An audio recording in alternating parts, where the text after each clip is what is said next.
never gonna give up until it's finished. But that fight was finished. I was gone. It was a matter of time that I was probably gonna fall unconscious. So I decided to tap and save some of my brain cells and come back another day. And you did. And I think there's no shame about it. When that happened at the time, I was ashamed a little bit, and I didn't want to talk about it. But I'm glad I did it. I'm glad I did it. Yeah. Well, I think it's easier probably to look back in the past and see the lull, to see the whole, like, all the work, Yeah. to see it as a whole, as like a whole piece there. Yeah, what was kind of one of the toughest times you felt like in your career? Was that probably it, you think? Because you had just gotten the title. Your first title defense. That was bad mentally. The first loss before that, I lost to Matt Hughes. Yeah. It was more of a learning experience. This was different because it really brought my confidence down. And I remember at the time I had a sports psychologist. He's awesome. I shout out to Brian Kane. And Brian or Ryan? Brian Kane. Brian he was amazing. And he's deceased? No.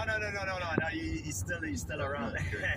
He works with pro athlete, and he says to me,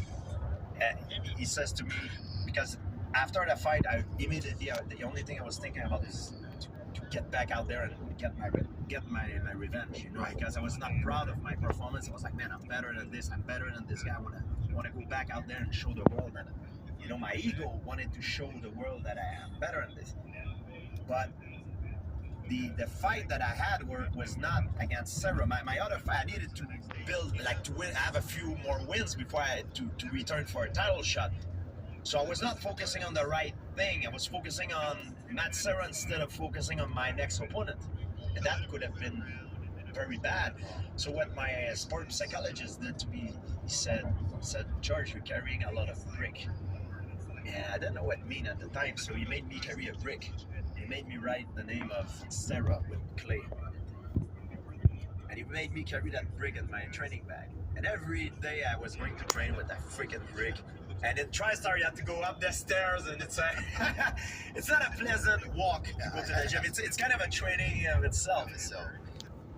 And at one point, after a week, I called him and hey, can I get rid of that brick? He's like, no, you keep it. I'm like, man, this guy is completely insane. He was, I thought that he was crazy. He probably needed a psychologist himself.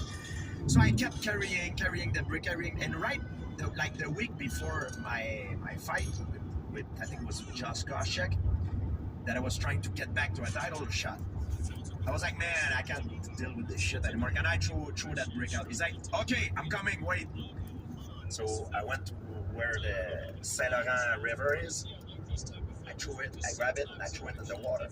And I know it sounds cuckoo to say, but it was something physical that I did that had a profound change on my mental. It kind of freed me from that needs to prove to the world that I want to beat him again, So I was able to focus on the immediate task ahead. Right.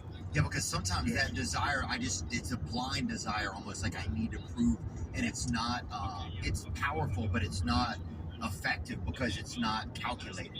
Yeah. And it can be even more dangerous sometimes than anything. Yeah, so I was going in a dangerous path because I was not focusing on the most important thing. That was the fight. I was focusing on the other fight after, but yeah, I was about to screw it up bad.